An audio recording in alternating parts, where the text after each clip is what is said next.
¿Cuáles son las propuestas que se hacen en este libro? Primero, postular una sociedad que se fundamenta en la equidad en todos los aspectos del desarrollo humano. Un nuevo orden social sobre la base de la cooperación y la equidad que compatibilice los intereses colectivos con los particulares, que estimule las iniciativas comunitarias sin desmedro de las libertades individuales de superación económica, social y cultural, teniendo como marco general la primacía. Primero es el bienestar colectivo sobre los intereses particulares o de grupo. Entonces, planteo otra propuesta, construir una república equitativa que sustituya a la vieja república y que ya no se ajusta a las aspiraciones de nuestra sociedad, realizando para tal efecto un proceso de cambio estructural que conduzcan progresivamente a un nuevo sistema de desarrollo con justicia social para alcanzar el más alto nivel de equidad. Para ello, se hace necesario, otra propuesta es reformar el sistema electoral mediante elección directa por sectores socioeconómicos de manera proporcional a su masa poblacional. Si la mayoría está en el sector agrario, ¿por qué en el Congreso ni siquiera figura? Entonces, eso no es una democracia equitativa, ni representativa de los sectores sociales del país. Entonces tenemos la propuesta de abolición del sistema eleccionario que causa injusticia política, caos de gobierno, corrupción, ¿no? Y toda una serie de vicios, bueno. También otra propuesta es la reforma de los órganos de gobierno nacional. La Magna Asamblea Nacional como organismo supremo en vez del Congreso de la República, que es la Asamblea Nacional, la máxima autoridad de la sociedad peruana, constituida por representantes sectoriales elegidos por tiempo indefinido. El presidente de este organismo es el presidente de la República. El Estado gerenciado por el primer ministro como funcionario de más alto rango y que responde ante la Asamblea Nacional. Toda autoridad elegida para el cargo representativo, o sea, del gobierno regional, alcalde, ¿no? No debe tener, pues, categoría de funcionario público. Hay gente que vive del sueldo que tenía cuando era alcalde y queda para toda su vida. Como había ex parlamentarios que se recibían y hasta en el retiro recibían el sueldo de senador que tenían. Como el presidente de la República, hasta su muerte, percibe el sueldo presidencial.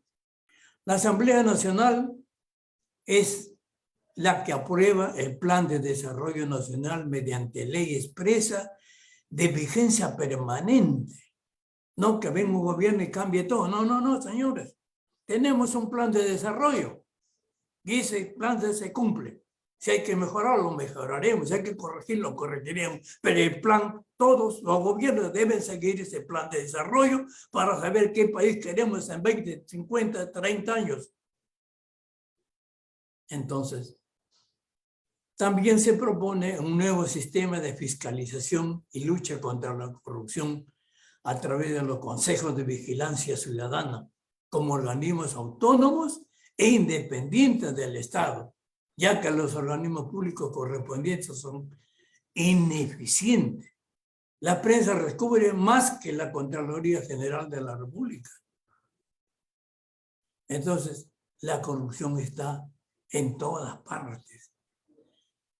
También se propone la reforma de la administración territorial con un nuevo diseño de mapa político, un nuevo ordenamiento territorial sobre la base de nuestra realidad geográfica y ecológica, teniendo al Valle o Cuenca como unidad de gobierno regional básica.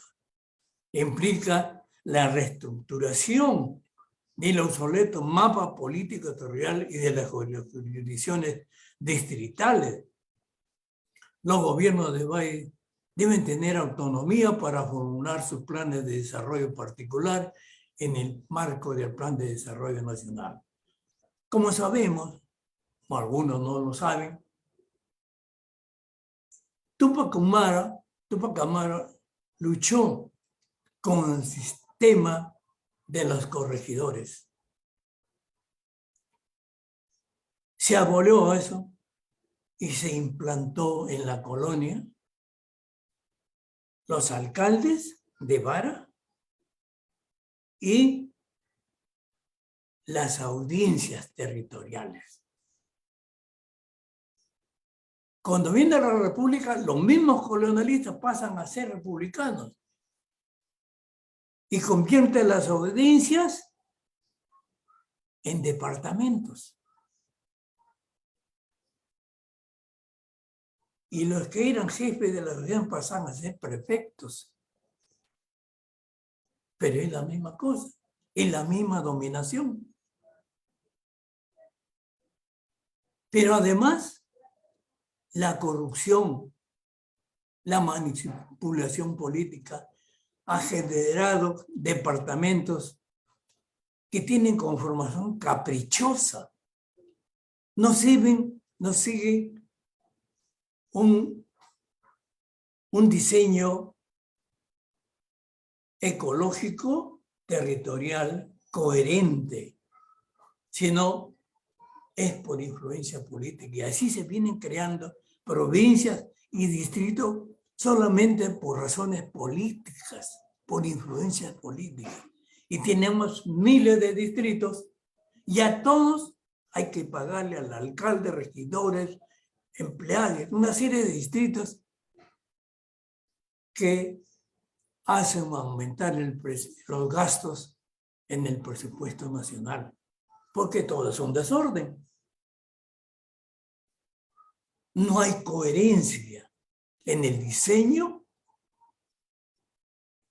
del mapa político nacional.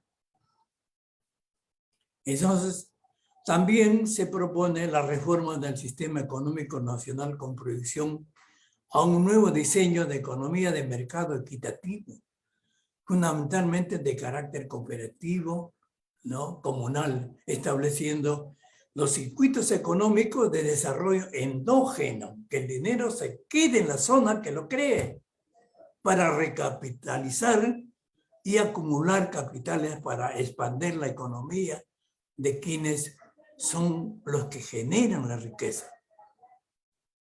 Entonces, desarrollar un proceso de acumulación económica nacional como estrategia para alcanzar la liberación del país y romper las cadenas de la dominación y la dependencia extranjera.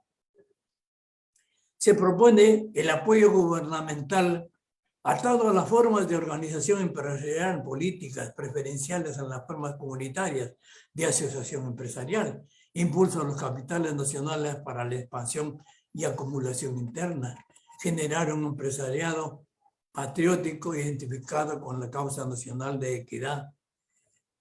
Se propone el establecimiento de una banca de fomento como palanca financiera del diseño estratégico del Plan de Desarrollo Nacional y de la economía equitativa asociativa. Se propone formular el presupuesto nacional de gastos e inversiones en estricta correspondencia con la estrategia del desarrollo nacional. Entonces, asignar mayores recursos a los sectores priorizados, de acuerdo a la estrategia de desarrollo. Entonces, tipificar como delito asignar recursos presupuestales al margen del ordenamiento establecido en la estrategia, austeridad en el gasto burocrático, establecimiento de las fiscalías de supervisión y supervisión presupuestal y de carácter popular y sectorial, a fin de garantizar el buen uso de los fondos públicos, su óptimo rendimiento y su justificación en la productividad económica. Establecer una superintendencia antimonopólica con el propósito de eliminar toda práctica desleal e incompatible con la economía de la equidad. Sabemos bien que la Constitución actual prohíbe el monopolio, pero el monopolio en nuestro país hace lo que le da la gana al margen de la Constitución. También se propone un nuevo diseño de administración estatal en condiciones de eficiencia y eficacia, cuya organización, funcionalidad y especialidad guarde coherencia con el Plan de Desarrollo Nacional y su estrategia. Reestructuración general de la burocracia estatal, ajustando los cuadros de asignación de personal a lo indispensable para eliminar la carga superflua que entorpece el desarrollo nacional, porque el dinero que gastamos en pagar esa burocracia debe ir como dinero que impulsa el desarrollo. Lo necesitamos para el desarrollo, no para aumentar la burocracia. El Estado nunca más deberá ser botín político del gobierno de turno, como estamos viendo hasta la actualidad. Todas las vacantes de empleo estatal deberán ser cubiertas por concurso estatal, fiscalizado por entidades externas sectoriales, y sancionar la corrupción de favoritismo de cualquier índole. Eliminación selectiva de cargos de confianza y de plazos de asesores, que hay miles en la burocracia, asesores en todos los niveles. Hasta en los pueblos más chicos están los asesores a los cuales hay que pagar mensualmente. Y en realidad no asesoran nada. Ya hay otro factor de corrupción. Utilizan las consultorías a la gente del partido gobernante o de la corrupción.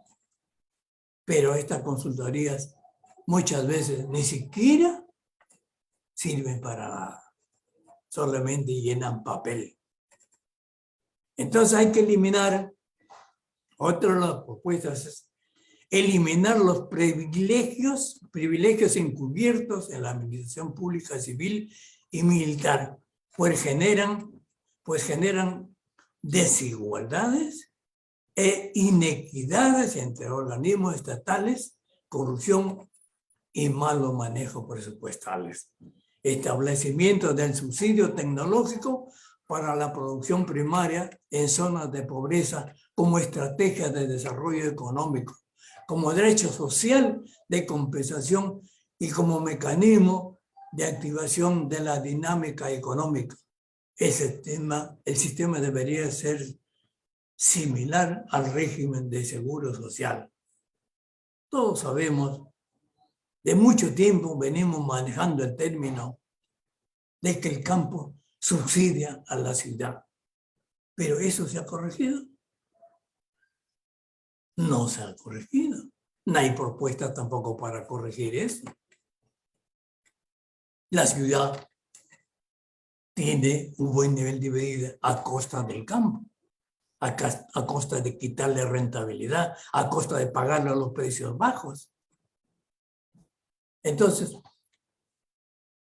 la propuesta es establecer como política de Estado que el monto total de los subsidios, porque el Estado subsidia a transportistas, subsidia a agroexportadores, subsidia con gasolina a los altos mandos militares, etcétera, hay un montón de subsidios directos y subsidios encubiertos para la ciudad, para el ámbito urbano.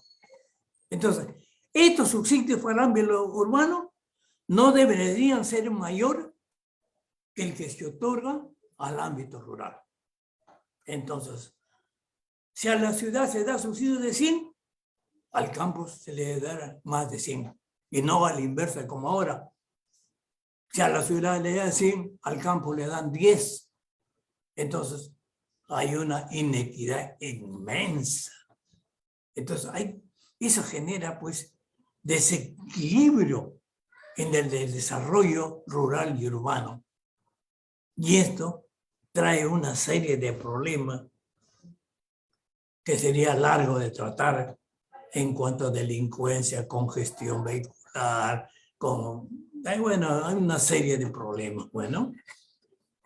Entonces, también se plantea, se propone el establecimiento de la jubilación campesina como derecho social, empezando por las zonas de alta pobreza y como estrategia de activación económica multiplicadora, porque con la jubilación va a tener ingresos y va a haber demanda, que es la que moviliza la economía nacional. Y porque es justo reconocer que los campesinos necesitan jubilación. Llegan a la vejez y no tienen ni un ingreso. No tienen jubilación los campesinos. Otra propuesta es establecer el servicio profesional voluntario para los empleados públicos en zonas rurales que disponen de tiempos extras para alfabetización, asistencia sanitaria, aplicación de tecnologías productivas, servicios de infraestructura, instalaciones en zonas de mayor pobreza. Hay un montón de profesionales en los pueblos chicos y les sobra tiempo, que muy bien pueden emplearlos en apoyar a los pobladores en zonas de pobreza, profesores, policías, militares, funcionarios profesionales de agronomía, de mecánica, etc. Entonces, pueden aprovechar los fines de semana y los feriados para ganarse alguito y favorecer a las zonas de alta pobreza en el ámbito rural.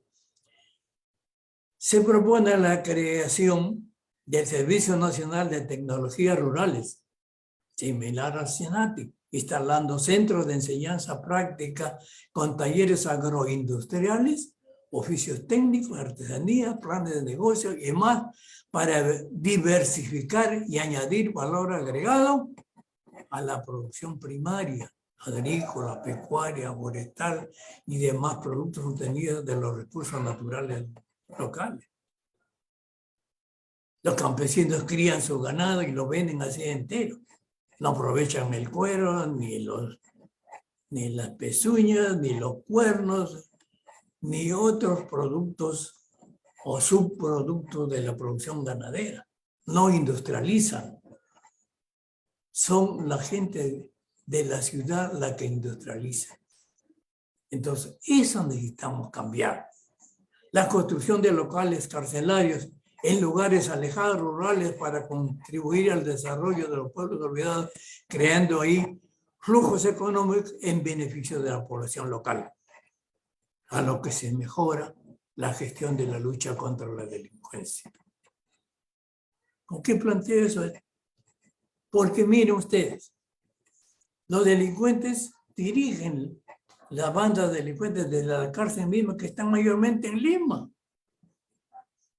Pero si las cárceles las ponemos en la cordillera, en las zonas altas, el flujo de jueces, abogados, familiares, cómplices, etcétera, todo va a generar una economía donde se ponga una cárcel. Entonces van a activar negocios y van a mejorar las condiciones, evitando que los jefes delincuenciales sigan dirigiendo a las bandas delincuenciales en la ciudad. Bueno, pues es discutible, ¿no? Establecer el Servicio Nacional de Egresados Universitarios en zona de pobreza rural para que presten servicios de su especialidad en beneficio de la población. Pero este servicio voluntario sería opcional para obtener el título profesional si ha cumplido con las condiciones requeridas. En vez de hacer una tesis teórica en el papel, va al campo, cumple con esta labor social y le sirve de calificación como tesis para graduarse. Entonces, promover el establecimiento de circuitos de desarrollo endógeno local a través de los cuales los productores primarios incursionan en otras actividades derivadas de su producción, asumiendo las sucesivas etapas de las cadenas de abastecimiento al consumidor. O sea, la comercialización, el procesamiento primario, secundario y terciario de los productos del campo. Desarrollar un proceso de integración nacional, suprimiendo todo tipo de discriminación social directa e indirecta, así como eliminar los exclusivismos que impiden el acceso de la descendencia de la población autóctona a las oportunidades de mejoramiento social, económico, político y cultural. Ustedes no encuentran a los mamani, a los condori en la naval, en la oficialidad de la naval. No encuentran ustedes en el Ministerio de Relaciones Exteriores a los mamani, a los condoris o a los shipibos. ¿Por qué esta discriminación? ¿Acaso no tienen derecho? Entonces se propone la reforma del régimen profesional militar policial desde el ingreso a la carrera, que debe ser a través de las universidades, hasta el sistema de mérito y ascenso para evitar las arbitrariedades y la repartija de cargos institucionales por derecho de ascenso, eliminar los privilegios por grado de ascenso y el uso del personal de tropa para el servicio domiciliario particular de los oficiales. El personal de tropa debe tener opción de acceder a la oficialidad, establecer cupos de vacantes para las zonas del territorio nacional en el ingreso a la oficialidad. Porque los agentes de Huancavelica no pueden entrar a la oficialidad policial, naval, del ejército o de la aviación. No hay razón. ¿Y por qué se exige una talla que solamente lo cumplen los de descendencia europea y no los nacionales de la raza nativa que tienen una talla menor? ¿Acaso la valentía depende de la talla? Entonces, se propone también libertad jurídica para las comunidades campesinas y comunidades nativas, a fin de que puedan disponer libremente de sus bienes, que ahora les están arrebatando sus tierras, sus bosques, ¿no?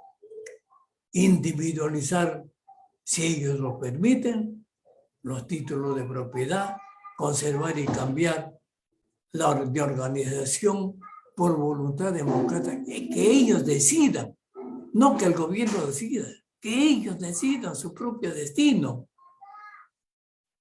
Revisar y autentificar la historia nacional. Esa es una tarea pendiente. Queremos conocer la verdad de la historia sin discriminación social, porque para la historia oficial los héroes son los represores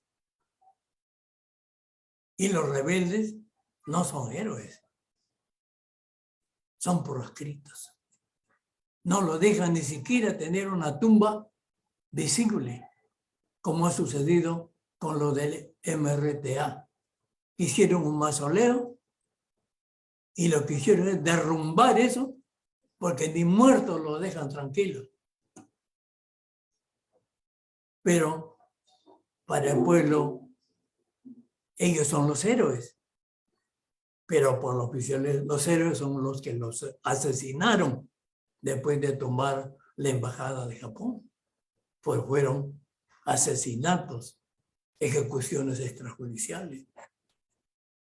Toda la historia está invertida.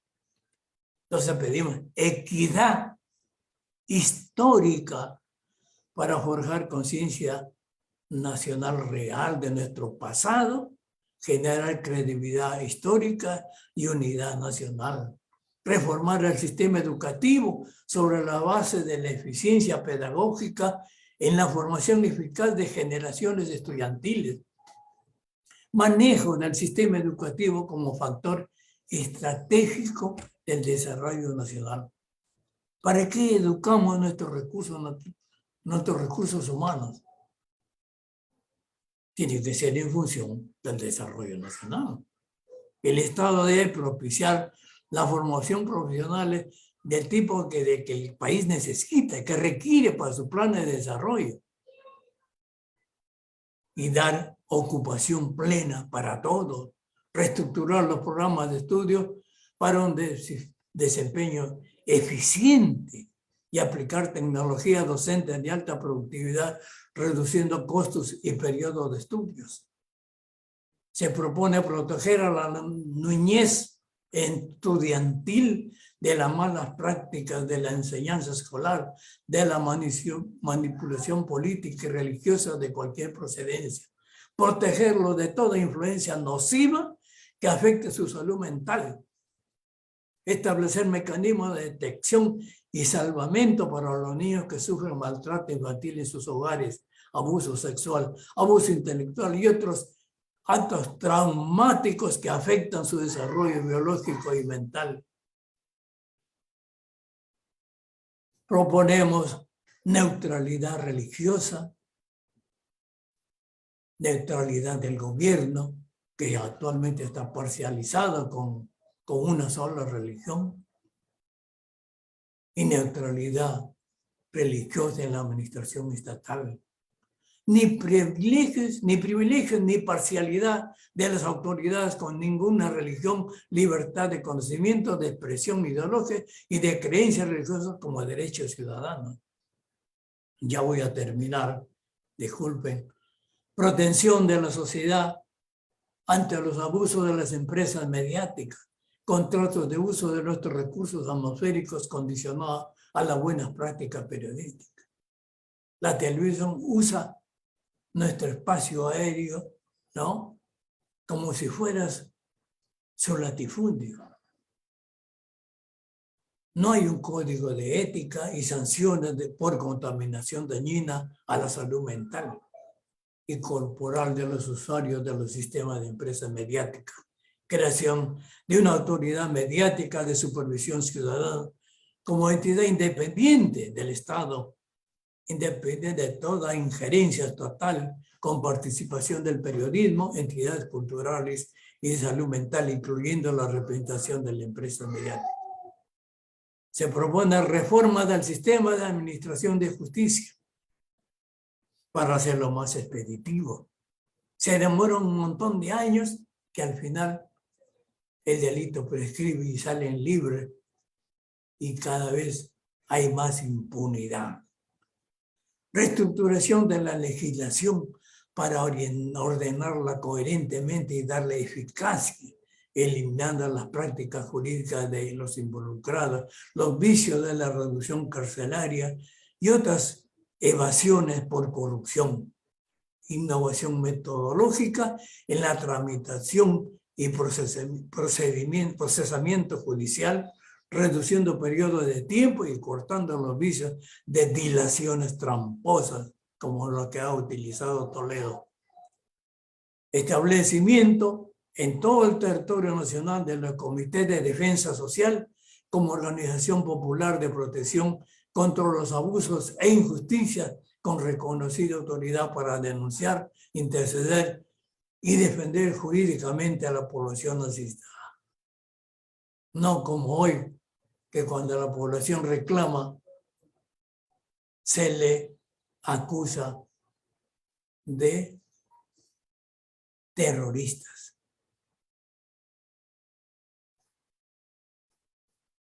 O de apología al terrorismo. Y muchos dirigentes sociales son encarcelados por apología. Penúltimamente se propone corregir la equivocada concepción de gobierno de combatir la subversión y la delincuencia con crecientes gastos militares y policiales.